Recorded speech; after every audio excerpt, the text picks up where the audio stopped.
예수님 이름으로 축복하고 기도합니다. 아멘. 하나님 말씀 보겠습니다. 하나님 말씀은 이사야 66장 2절입니다.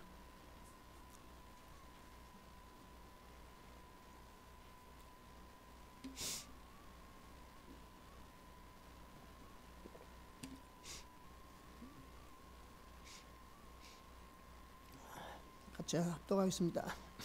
제가 감기가 걸려가지고 코감기가 걸려가지고 코가 맹맹해가지고 지금 숨을 제대로 못 쉬겠습니다. 같이 합독하겠습니다. 나 여호와가 말하노라. 내 손이 이 모든 것을 지었으므로 그들이 생겼느니라. 무릇 마음이 가난하고 심령이 통회하며 내 말을 듣고 뜨는 자 그 사람을 내가 돌보려니와. 아멘. 우리가 계속해서 영적 분별력에 대해서 살펴보고 있습니다. 오늘 두 번째로 하나님의 말씀 앞에 뜨는 자세에 대해서 살펴보도록 하겠습니다. 제가 이 말씀을 준비하면서 하나님께서 정말로 이 영적 분별력이 참 중요하다는 것들을 좀 하나님이 마음을 많이 주시고 참 이 부분이 굉장히 중요하다, 이런 마음들을 하나님 많이 주셨습니다. 여러분들도 이 영적 분별력이 있어야 합니다.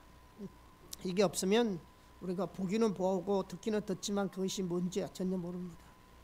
그래서 그렇게 알고 있고 보는 것으로 판단하게 되고, 그러다 보면 전혀 하나님과 상관없는 그런, 자기는 그것이 옳다고 생각하지만 오히려 하나님을 대적하고 전혀 믿음 안에 세워지지 않는,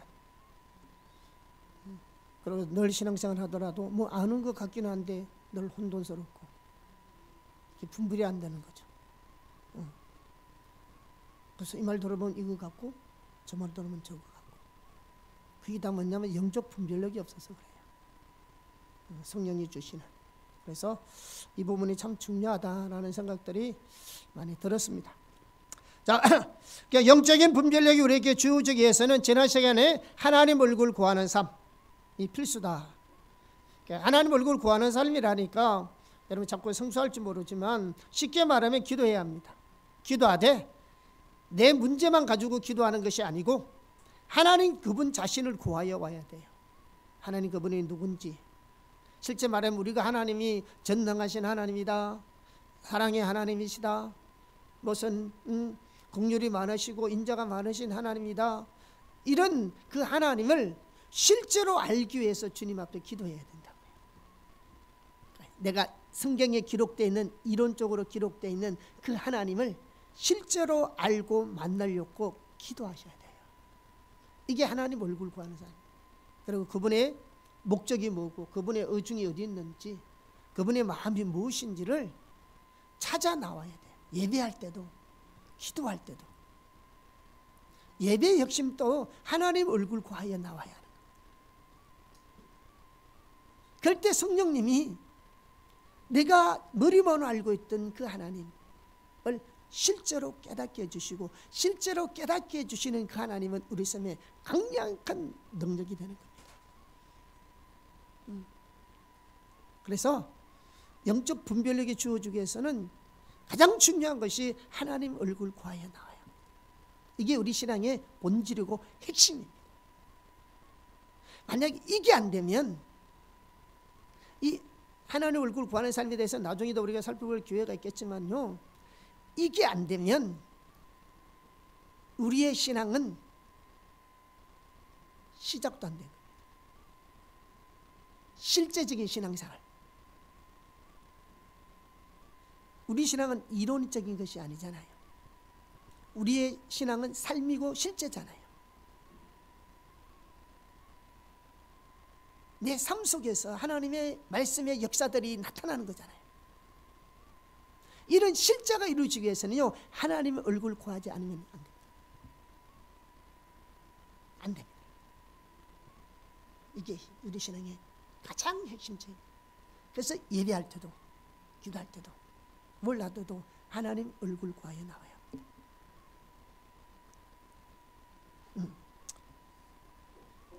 그리고 우리가 두 번째는 하나님의 뜻에 순종하는 자세가 필수라고 했습니다. 또한 영적 분별을 위해서는 하나님의 말씀 앞에 뜨는 자세가 필수입니다. 오늘 말씀 보니까 내 말을 듣고 뜨는 자 그 사람을 내가 돌보겠다, 귀하게 여긴다고 말씀하고 있습니다. 하나님 말씀 앞에 뜨는 자세란 신앙적인 전통, 자기 개인의 경험, 자기가 여태까지 가지고 있던 지식, 그리고 그 당시에 팽배한 신앙관, 그리고 사람들의 평가 등을 다 내려놓고 하나님의 뜻이 그러하면 순종하고자 하는 자세로 하나님의 말씀인 성경 앞에 엎드리는 자세를 말합니다. 만약에 이러한 자세가 없을 때 방금 제가 나열한 이러한 것들이 우리에게 선입견과 편견으로 작용하여서 그 사람을 하여금 하나님의 말씀을 깨닫지 못하게 하고요, 하나님의 말씀을 받아들이지 못하게 합니다.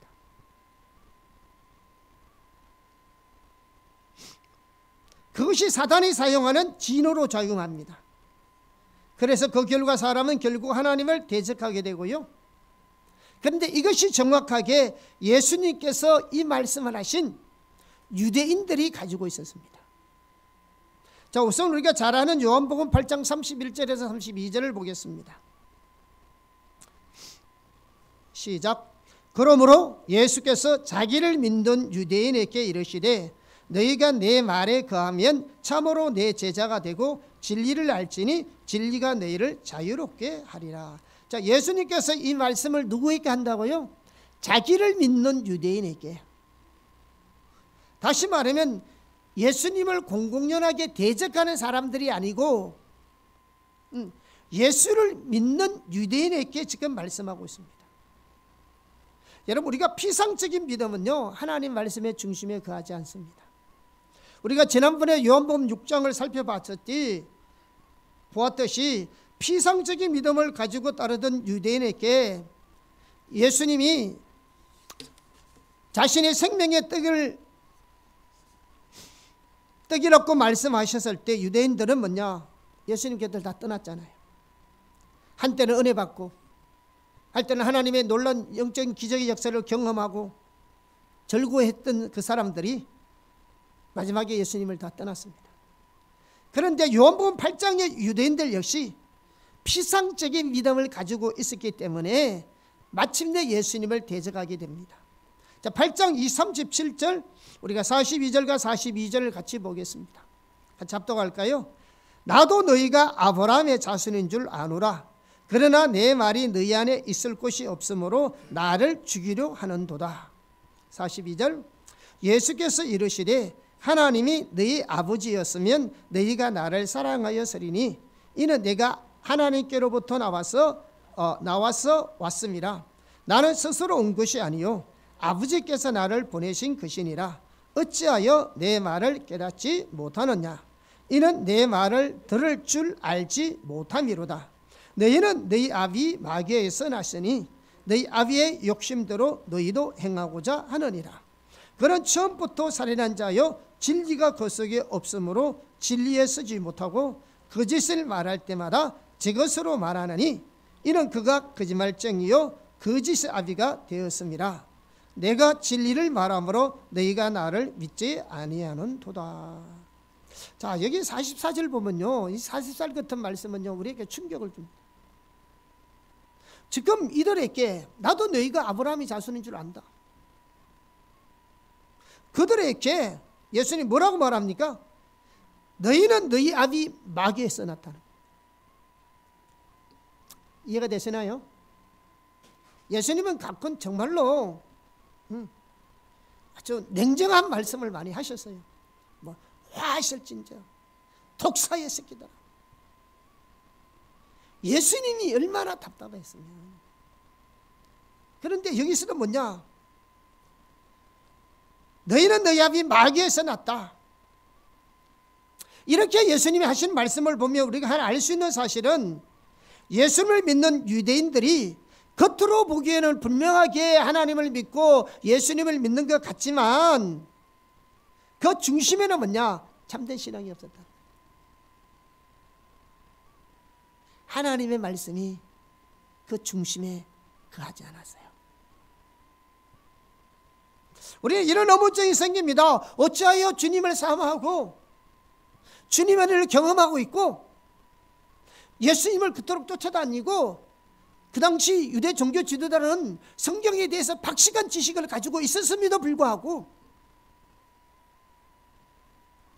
어떻게 이런 일이 발생할 수 있냐고요.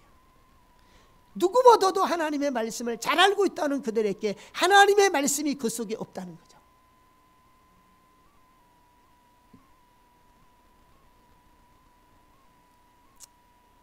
이런 일이 일어날 수 있습니까?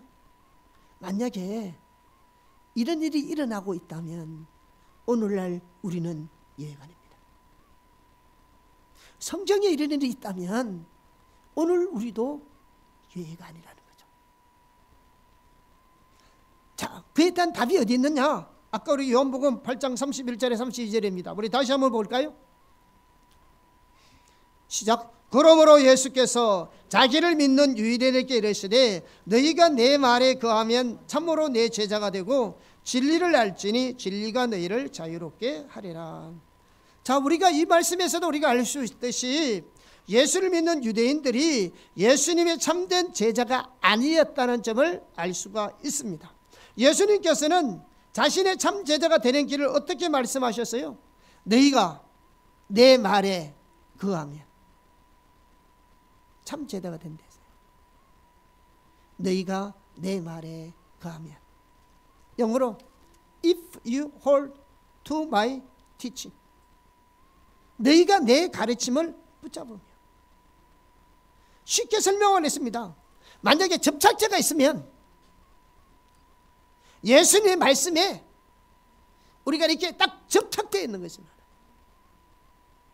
지금 예수님이 그 말씀하고 있습니다. 예수님의 말씀을 꽉 붙잡고 있으면 그 말입니다.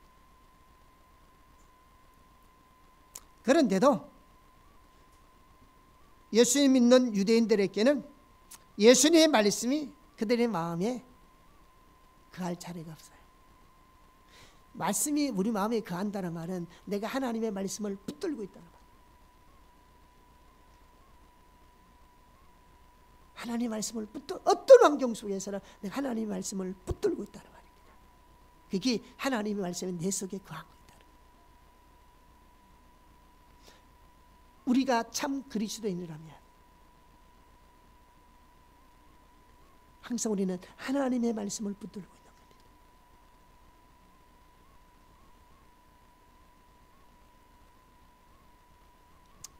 이것을 보면요, 영적인 분별력이 주어지기 위해서는 하나님 말씀 앞에 뜨는 자세가 중요합니다. 이 자세가 없으면 우리가 한때는 은혜 받고 감동받고 주님을 따라가고 이렇게 할지는 몰라도요, 결국은 뭐 하게 되냐? 하나님을 대적하게 되어 있고요, 하나님을 떠나게 되어 있습니다. 자, 그래서 우리가 하나님의 말씀 앞에 뜨는 자세를 가지려면 어떻게 되느냐? 첫째, 하나님 말씀 앞에 뜨는 자세를 가지려면 원수의 경관진을 내려놓아야 합니다. 자, 우리가요, 참 여러분 잘 들어야 합니다. 우리가 참된 복음, 예수 그리스도로 말미암아 믿음으로 어렵게 되는 이런 믿음의 삶을 살려면 우리가 자기를 신뢰하고 자기를 자랑하는 것이 다 내려져야 이게 가능한 거거든요. 그런데 우리는 자기를 신뢰하고 자기를 자랑하는 것들을 여전히 하면서 예수님을 믿고 신뢰하고 있으니까 우리는 예수님을 믿는다고 말하잖아요. 그런데 그건 전혀 믿음이 아니거든요. 이와 마찬가지로 우리가 뭘 내려놓아야 될 것이 많이 있어요. 하나님 말씀을 붙들고 살더라도 이 하나님 말씀을 붙들고 제대로 살려면 원수의 경관진들을 내려놓아야 돼요. 이게 안 내려놓으면 이게 편견으로 작용해서 선입견으로 작용해서 진짜로 우리가 하나님 말씀을 들어야 될 걸 듣지 못하고 보아야 될 걸 못 보게 만든다고요. 이게 무서운 겁니다. 몰라서 못 본 게 아니고요, 못 들어서 못 듣는 게 아니라 이런 것들이 우리에게 편견으로 작용하여서 진짜로 하나님 말씀을 못 듣는 거죠. 그래서 이 경관진들을 내려놓아야 돼요. 그래서 하나님 말씀 앞에 떠는 자세는 아까 얘기했듯이 신앙적인 전통, 개인적인 경험, 머리에 쌓아놓은 지식, 각 시대, 다시 말해 우리 시대의 평범한 신앙관, 사람의 평가 등을 내려놓는 자세가 포함되어 있습니다. 그리고 하나님의 뜻이 무엇이든지 순종하고자 하는 자세를 가지고 하나님의 말씀인 성경 앞에 엎드리는 자세가 필요합니다. 제가 다음 시간에 이 부분들을 제가 살펴볼 거예요. 전통적인 신앙이 뭐고, 개인적인 경험이 뭐고, 지식이 뭐고, 평범한 신앙관이 뭐고, 사람의 평가가 전통이 뭔지, 이게 다 나쁜 것은 아니지만은 그렇다고 항상 옳은 것도 아니에요. 그래서 이런 것들을 우리가 다음 주에 제가 살펴볼 텐데요. 오늘은 이 부분 그냥 전체적인 것만 여러분 이해하시고 있어요. 이게 얼마나 우리가 하나님 말씀 앞에 사는 영적 분별력을 가리는지, 이런 요소들이 이게 다 있어요. 이것 때문에 하나님 말씀 못 깨닫고요, 이런 것 때문에 하나님 말씀을 받아들이지 못합니다. 이 선입견, 편견이요 경관진입니다. 자, 우리 고린도후서 10장 4절에서 5절을 볼까요? 죄송합니다. 잠깐만.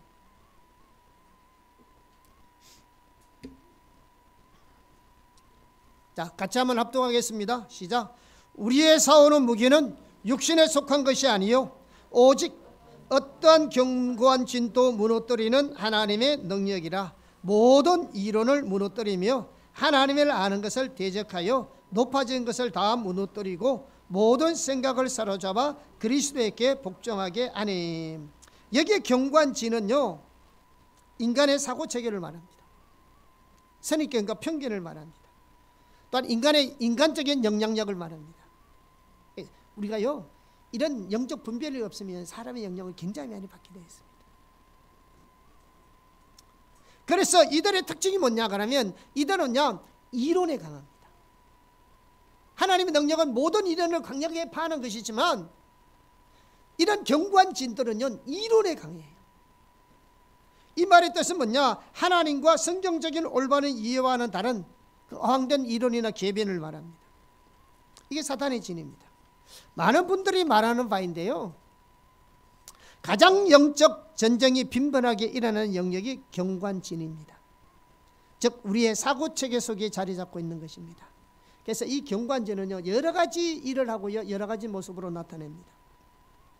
경관진 하나님 대적합니다. 여러분, 아까 내가 열거했던 이런 편견들은요 하나님을 대적하게 되어 있고요, 하나님을 대적한다는 말은 오만하다는 말입니다. 여러분 보세요. 다른 거 무엇보다 오만한 사람은요 그는 하나님 말씀 안에 있는 사람이 아닙니다. 말씀 붙들고 사는 사람은 오만해질 수가 없습니다. 그래서 바리새인처럼 하나님을 이론적으로는 누구보다 알지 몰라도요 실제적으로 하나님을 전혀 모릅니다. 또 경관지은 우리의 마음을 높아지게 만든 데 있습니다. 다시 말하면 스스로 다른 사람보다 우월하다고 여깁니다. 여러분 절대로 이 우울감이요 율법주의고요 복음 아닙니다. 얼마나 여러분이 우울합니까? 자기의 우울감을 느끼는 사람, 우리 모두가 하나님 은혜 아래 있는 사람이에요. 여러분 어떤 유능한 사람이다 여러분 우울감을 가지면 안 됩니다. 이건 복음적인 사람이 아니에요.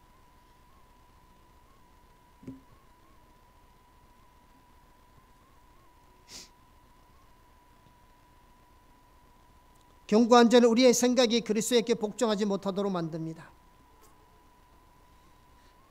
그래서 이런 것들이 나에게 있는지 자세히 살펴보면요 숨겨진 진실이 보일 겁니다. 우리에게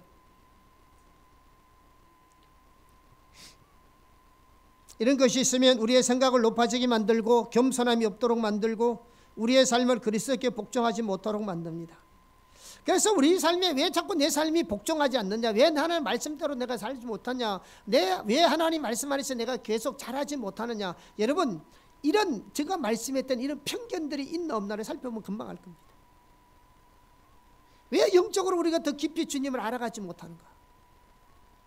수없이 내가 설교를 듣고 있는데 왜 아직까지 나는 이렇게 더 말씀에 깊이 있게 주님을 따라가지 못해. 보면 반드시 제가 말씀에 대해서까지의 이 편견들이 반드시 작용하고 있기 때문에 영적으로 한 사람.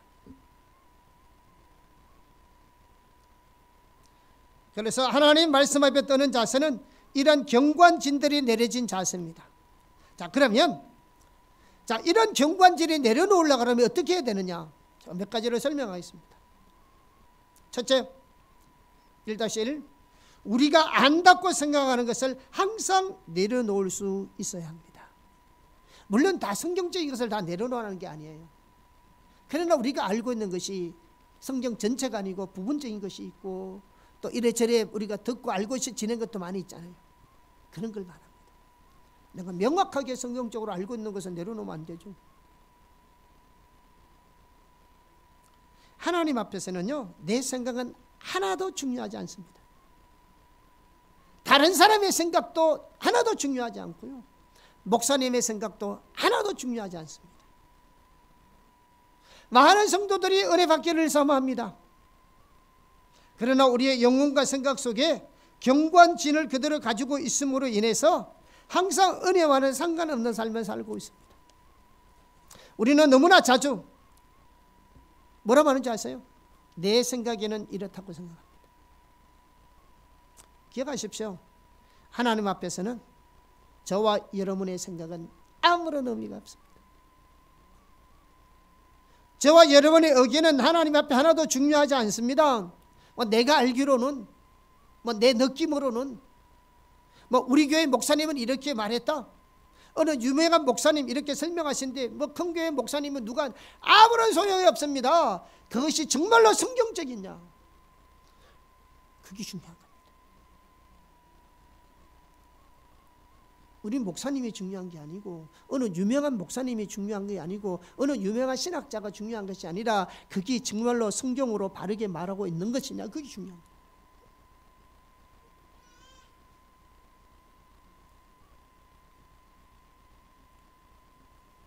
하나님 앞에서는 하나님의 다림줄만 중요합니다. 하나님 앞에서는 하나님의 말씀만이 중요합니다. 그 외에는 아무것도 중요하지 않습니다. 그래서 우리는 우리가 안다고 생각하는 것을 항상 내려놓을 수 있어야 합니다. 왜? 부분적으로 알 수 있거든요. 여기저기 주소 들어서 이 책 보고 나름대로 신앙적으로 이렇게 증명하고 있다고요. 그런데 그것이 성경적으로 아니면 내려놓아야 한다. 끝까지 나는 이게 아니라고 붙들어 놓고 있으면 여러분이 절대로 그 분야에서 안 자랍니다. 그걸 말하고 이런 자세를 가지고 있어야 돼요. 아멘. 이때 영적인 분별력이 생겨요. 이것이 우리 눈을 가려서 볼 걸 못 보고 들어도 못 듣고 못하는 겁니다. 아무리 가르쳐도 안 받아들이는 거죠. 두 번째, 옛 본성 중 하나인 자기 변호를 내려놓을 줄 알아야 합니다. 우리는요, 본능적으로 자기를 변호하려는 경향이 있습니다. 이 경관진과 같아요. 여러분, 성경에 이런 예가 너무 많습니다. 이건 원초적인 죄예요. 여러분, 아담과 하와가 범죄한 후에 나무 뒤에 숨어 있었습니다. 그때 하나님께서 그들에게 찾아오셔서 왜 선악과를 먹었냐고 주님이 물었으면 하나님 물었습니다. 그때 아담과 하와가 뭐라고 대답합니까? 성경 볼까요? 창세기 3장 12절에 13절 시작. 아담이 이르되 하나님이 주셔서 나와 함께 있게 하신 여자 그가 그 나무 열매를 내게 주므로 내가 먹었나이다. 여호와 하나님이 여자에게 이르시되 네가 어찌하여 이렇게 하였느냐? 여자가 이르되 뱀이 나를 꿰므로 내가 먹었나이다.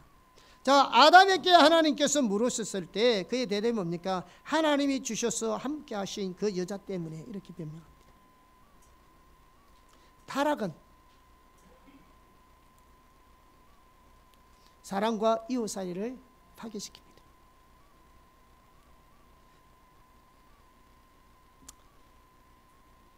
그는 책임을 회피하기 위해 아내 탓으로 돌려서 아내에게 책임을 전가시키려 했습니다. 아마 그날 하와 엄청 상처받았을 겁니다.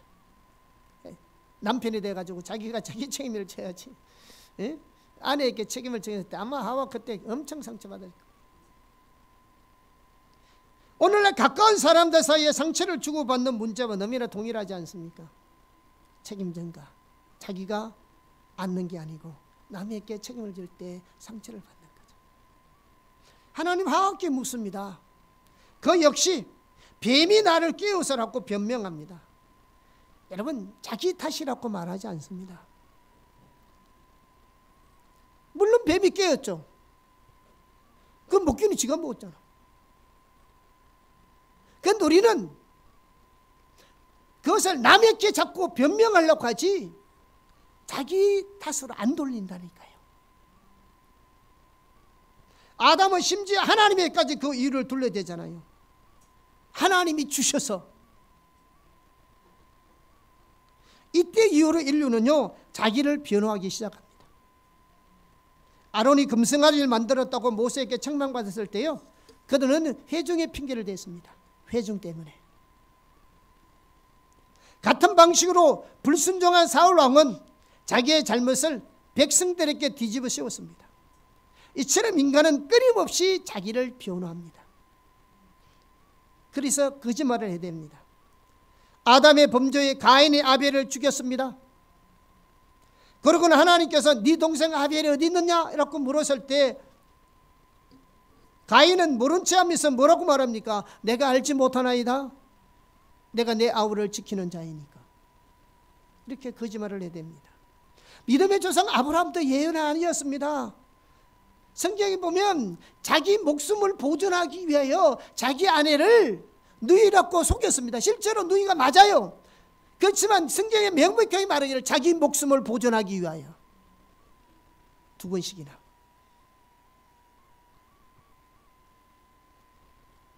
남편이 아내에게 상처 주더라도 상처받지 마세요. 본능이에요, 본능.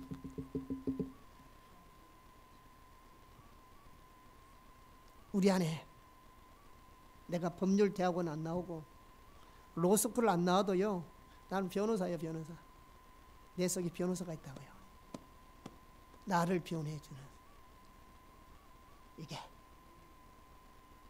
우리의 본성은 끊임없이 자기를 본유하며 거짓말을 해야 되는 변호사가 우리 속에 있다고요.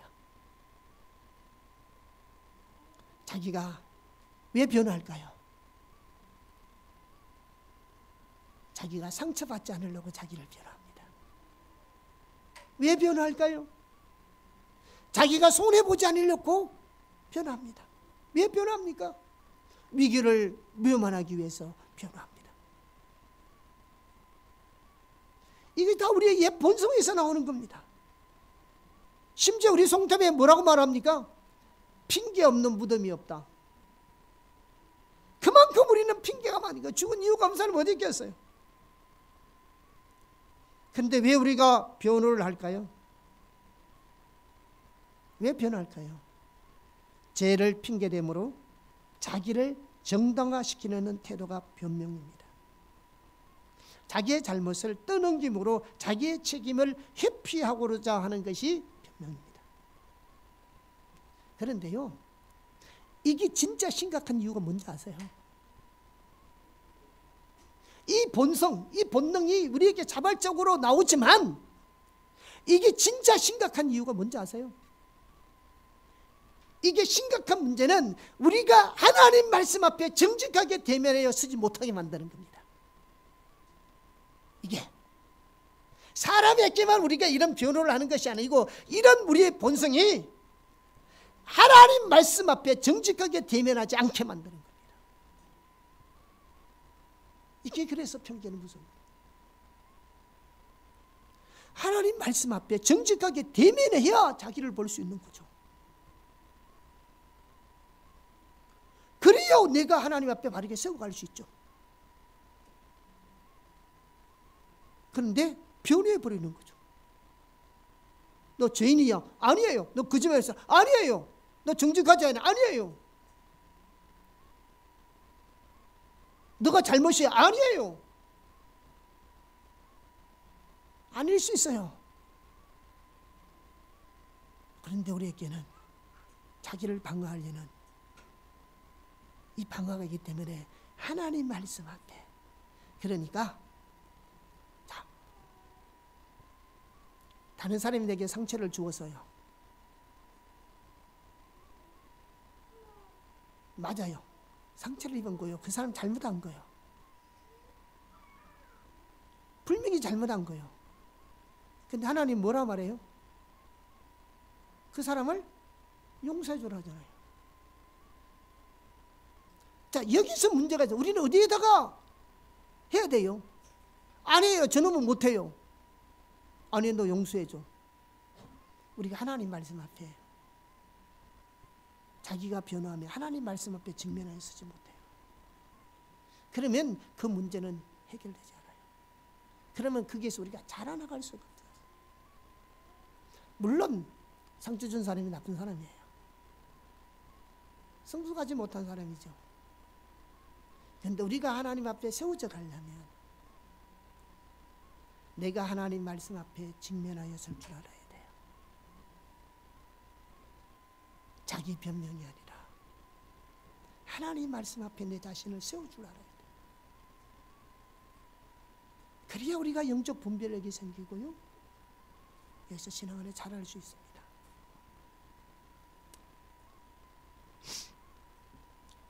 세 번째, 자신의 관점이 편견이 있음을 인정하고 내려놓아야 합니다. 자, 중요한데요. 우리의 관점에 편견이 있다는 사실을 인정하고 내려놓을 줄 알아야 돼요. 사전에서 편견을 찾아보니까요, 공정하지 못하고 한쪽으로 치우친 생각이라고 정리하고 있습니다. 그러니까 편견에 치우친 것입니다. 치우쳐서 보는 거죠. 자, 하나님은 하나님의 기준 가운데 교회와 우리의 신앙과 삶을 세우기 원하십니다. 그러므로 그 기준이 잘못된다면 정말 심각한 것입니다. 그렇기 때문에 우리는 하나님의 관점으로 보아야 합니다. 하나님의 관점이 가장 안전합니다. 성경도 하나님의 관점으로 보아야 합니다. 사람도 하나님의 관점으로 보아야 합니다. 하나님도 그렇고 모든 삶에서 만나는 문제들도 하나님의 관점에서 보아야 합니다. 성경도 하나님도 내 삶에 나오는 모든 문제도 하나님의 관점에서 볼 수 있어야 한다고요. 그러나 하나님의 관점으로 보지 못할 때 뭐를 보겠어요? 당연하게 자기 관점으로 보게 됩니다. 자, 자기 관점을 가지고 보게 될 때 여러분 인정 왜곡된 이해를 갖게 되고요. 그것이 바로 편견입니다. 편견이 심각한 이유가 뭔지 아세요? 자기 관점으로 보면 편견이 생기게 되어 있는데 이 편견이 심각한 이유가 뭐냐면 이 편견이 생기게 되면 우리가 배운 지식대로 행하는 것이 아니라 보는 대로 행하게 됩니다. 이게 배운 대로 행하는 것이 아니고 보는 대로 행한다고요. 배우기는 그렇게 안 배웠는데 보는 대로 행하게 된다고요. 편견이 작용하면 우리가 올바른 기준 하나님 말씀 그대로 적용시킬 때 우리의 삶에 승리가 있는데 편견은 그것을 왜곡시킴으로 우리가 진리 가운데 서는 것을 방해합니다. 우리 모든 사람은 만나는 사건이나 환경을 바라보는 관점이 다 다릅니다. 맞잖아요. 모든 사람은 만나는 사건이나 환경을 바라보는 관점은 다 다릅니다. 출신에 따라서 나이에 따라서 다 관점이 달라요. 법률가 보는 관점, 정치가가 보는 관점, 교육가가 보는 관점, 학생이 보는 관점, 주부가 보는 관점, 회사원이 보는 관점, 뭐 사업가와 공무원들이 보는 관점, 각각 자기가 보는 관점에 따라 이해가 다를 수 있습니다. 이건 다 다르요. 어떤 하나의 사건을 놓고도 다 다르잖아요. 오늘날 이 땅에 일어나는 모든 일들 가운데 보는 관점이 다 다르잖아요. 나는 그것이 잘못됐다고 생각하는데 다른 사람은 괜찮다는데. 내가 보기에는 저런 놈은 죽일 놈인데 다른 사람은 저 사람이 괜찮다는데 어떻게 하는데?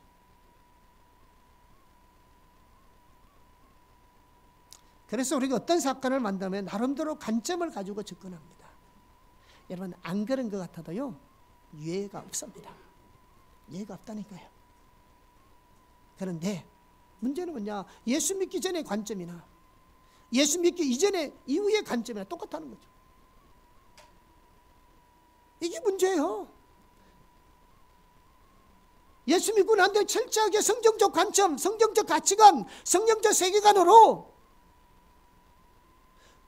하나님 말씀의 토대 위에서 모든 관점을 볼 수 있어야 되는데, 여전히 우리는 예수 믿고 난 이후에도 믿기 이전에 그런 세상적 관점으로 본다는 거죠. 사람과 대화한다는 거죠. 관계도 모든 것도 안 바뀌어.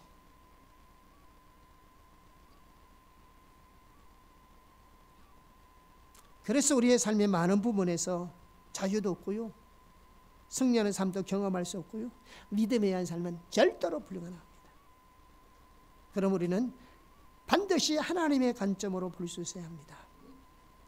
여러분, 성경에 나오는 인물들 중에 편견에 의해서 하나님의 일에 동참하지 못하거나 동참하지 못할 뻔한 사람들도 볼 수 있습니다. 예수님 당시 바리새인들은 편견으로 그토록 기다렸던 그리스도 메시아를 알지 못하고요, 예수님을 십자가에 못 박혀 죽였습니다. 베드로도 이 편견 때문에 예수님을 세 번이나 부인했고요. 그런 편견 때문에, 구약적 율법적 사고 때문에 고넬료 가정에 가지 못할 뻔했습니다. 왜? 네덜란드 짐승 먹으라 그러니까 구약에서는 못 먹거든요. 부정한 것이라.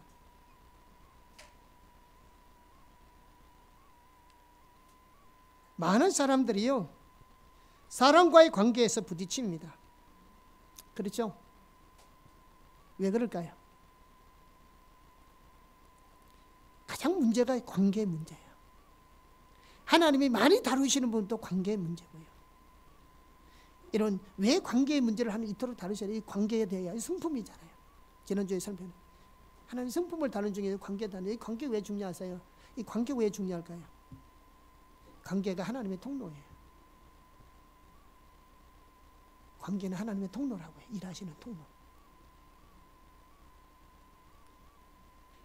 하나님께서 나를 통해서 일하실 때 저 사람을 통해서 일하실 수 있잖아요. 근데 이 관계, 내 관계에 막혀 있으면 하나님 어떻게 저 사람을 통해서 나와 함께 일할 수 있겠어요? 하나님의 생명의 통로들입니다.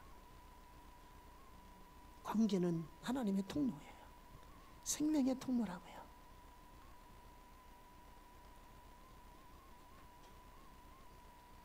많은 사람이 사람의 관계에서 부딪히는 이유가 뭘까요? 서로 잘못하고 잘하고의 문제가 아니에요. 관계의 문제가 생기는 서로 편견 때문에 생기는 겁니다.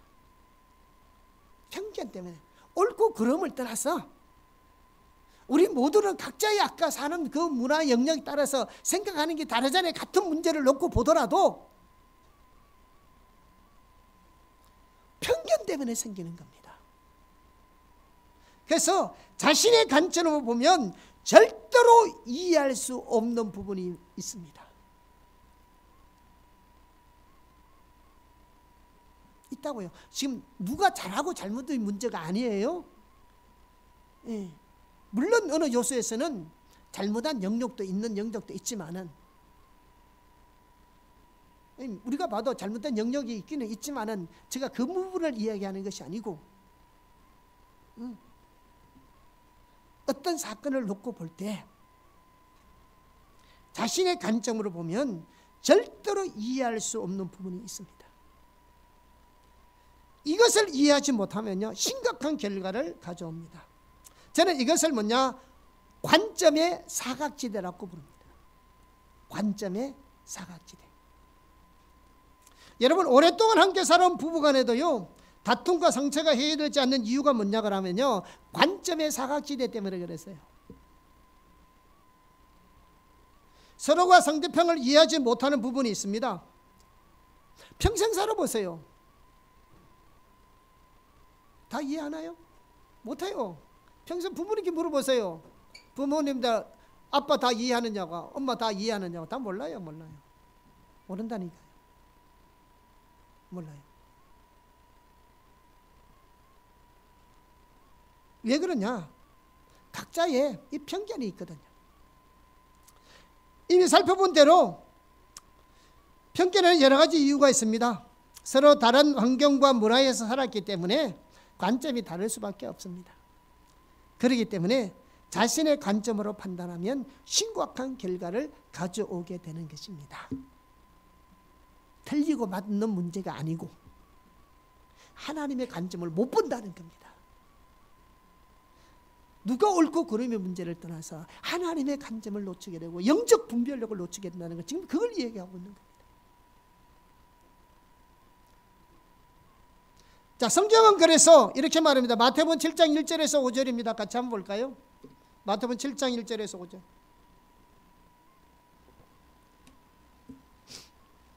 자, 같이 합독하겠습니다. 비판을 받지 아니하려거든 비판하지 말라. 너희가 비판하는 그 비판으로 너희가 비판을 받을 것이요 너희가 헤아리는 그 헤아림으로 너희가 헤아림을 받을 것이니라.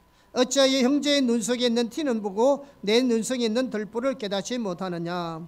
보라, 내 눈 속에 들보가 있는데 어찌하여 형제에게 말하기를 나로 내 눈 속에 있는 티를 빼게 하라 하겠느냐. 외식하는 자여, 먼저 내 눈 속에 들보를 빼오라. 그 위에 밝히 보고 형제의 눈 속에서 티를 빼리라. 자, 외식이 언제 생깁니까? 외식하는 거 여러분 싫어하죠? 사람들에게 여러분 외식한다는 말 들으면 싫어하죠? 외식이 언제 생긴지 아세요? 자신에게 편견이 있음을 알지 못할 때 생기는 겁니다. 즉 자기 속에 들보를 보지 못하는 자가 외식하게 되어 있어요. 여러분 성경이 지금 뭐라고 말해요? 우리는 우리의 들보를 가지고 다른 사람의 티를 보고 있다는 것을 가르쳐주고 있습니다. 지금 말씀이 우리 자신은 우리 눈 속에 들보를 가지고 다른 사람의 티를 보고 있다고 지금 주님 말씀하고 있는 거예요. 편견이 있는 거죠. 이 들보는 다른 말로 하면 편견이라고도 말할 수 있어요. 이미 우리에게는 편견이 있어요.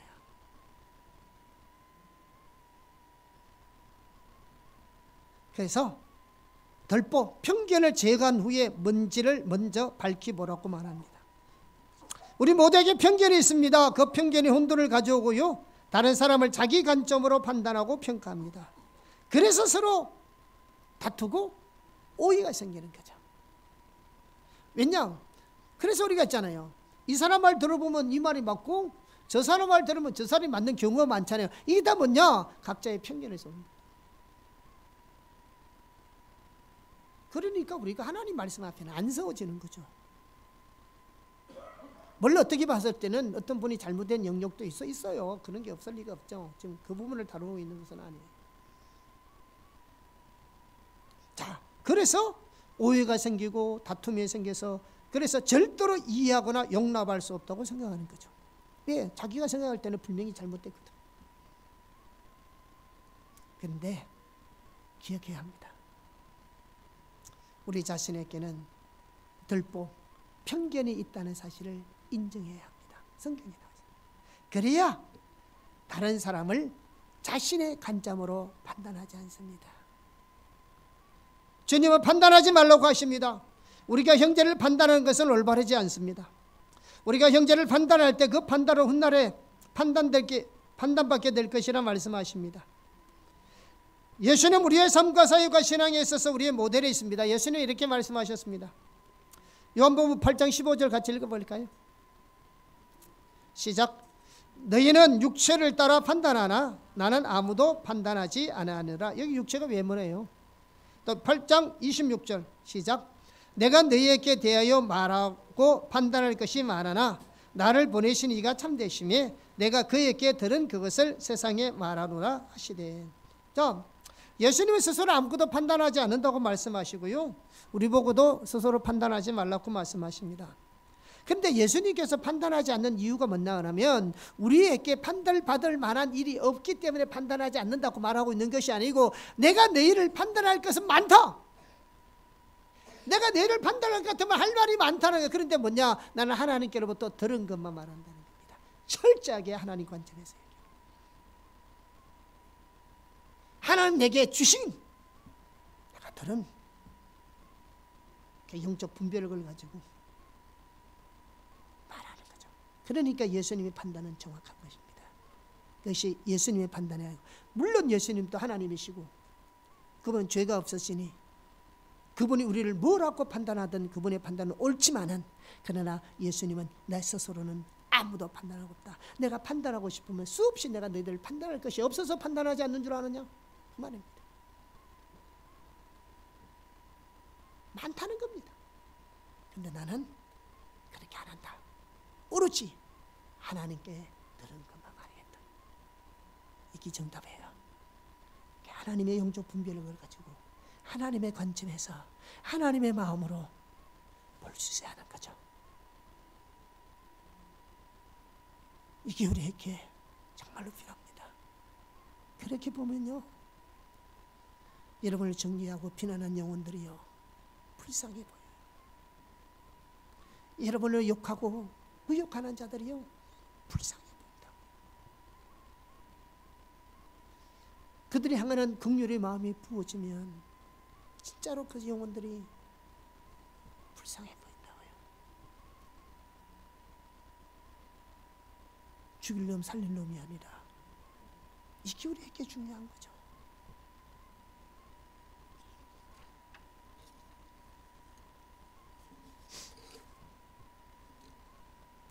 인간관계에서 선뿌리의 영향은 아주 심각합니다. 선뿌리는 우리의 삶에 계속해서 영향을 미치게 됩니다. 과거에 자신이 당한 불행한 일에 너무 집착할 때요 선뿌리로 남게 되고, 여러분 너무 과거에 당한 일에 대해 집착하지 마세요. 이게 우리를 자꾸 편견으로 작용해요. 우리도 모르는 사이에 병든 마음에서 나오는 소리를 계속 듣게 되어서 부정적인 생각과 행동을 하게 됩니다. 그 중에 하나가 판단하는 마음입니다. 여러분 선뿌리는요 죄인을 고발하는 검사와 같은 소리를 냅니다. 우리의 잘못된 것들만 찾아내는. 선뿌리의 영향력은 삶의 모든 부분에서 나타나게 되지만 대부분 사람과의 관계에서 가장 심각하게 나타나게 되었습니다. 여러분 좋은 사람과 싫은 사람을, 불명한 사람, 좋고 싫은 사람이 불명한 사람 있잖아요. 이런 사람은 편견이 심한 사람입니다. 호불호가 불명한 사람은 편견이 심한 사람이에요. 왜 그런가 하면 과거의 경험과 상처로 인해서 이미 좋은 타입과 싫은 타입이 이미 생긴 겁니다. 자기에게.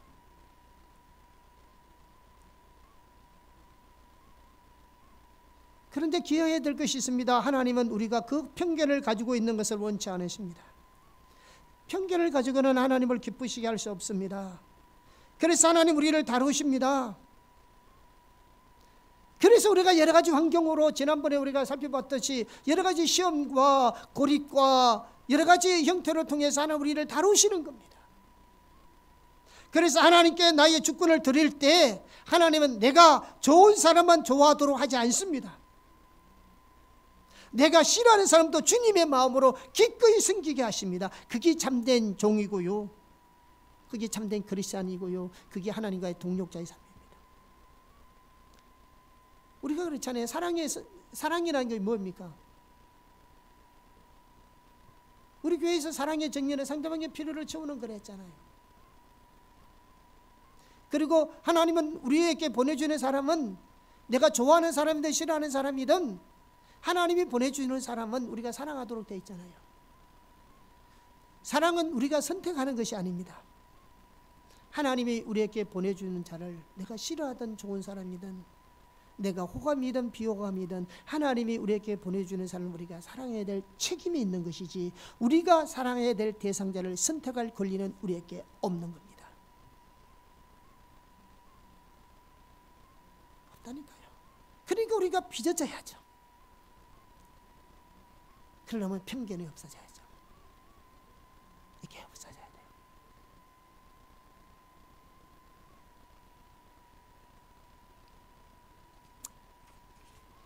그래서 우리가 견고한 진대를 내려놓기 위해서는 우리가 안다는 생각도 내려놔야 되고요, 자기를 변호하려는 것도 내려놔야 되고요, 내 관점에 편견이 있다는 것도 우리가 인식해야 합니다. 아멘. 자, 큰 두 번째,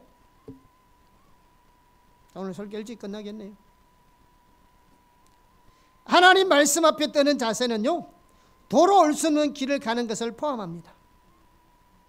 자, 하나님 말씀 앞에 뜨는 자세는요, 도로 올 수 없는 길을 가는 것이 포함됩니다. The way, no return. 도로 올 수 없는 다리를 걷는 것과 마찬가지입니다. 하나님 말씀 앞에 뜨는 것은요, 하나님의 말씀이 그러하기 때문에 다른 선택의 여지가 없이 순종하는 것이 포함되어 있습니다. 달리 없어요. 하나님 말씀이 그렇다니까 순종할 수밖에 없어요. 되돌아갈 수밖에 없어요. 이 하나님 말씀에 뜨는 사람은, 정말 하나님 말씀 앞에 붙들린 사람은, 그리고 그 하나님 말씀을 붙들고 있는 사람은 하나님 말씀이 그렇기 때문에 달리 선택할 길이 없는 거죠. 하나님 말씀이 그렇다는데 내 생각과 다르고 내 경험과 다르고 지금까지 알고 있는 지식과도 다르고 이 시대의 평범한 신앙과 다르다 할지라도 성경이 그렇다는데 따라가야죠. 아멘. 하나님 말씀에 뜨는 자세는 이게 포함되어 있어요. 어쩔 수 없는 거죠. 그래서 이 길에는 우리 시대의 팽배해 있는 일반적인 신앙의 이해와 다르고, 사람들이 보통 원하는 것과 다르고, 교회가 양적으로 성장하기보다 오히려 감소하는 것이 예상되어도 사람들이 많이 안 몰려들어도, 또한 다른 사람들부터 여러 가지 조롱과 나쁜 평판을 듣는다 할지라도 하나님의 말씀이 그러하기에 다른 선택의 여지가 없는 것, 이것이 하나님 말씀 앞에 뜨는 자세에 포함되어 있습니다. 안 그러면 이 길 못 가요. 하나님 말씀 따라 못 가요.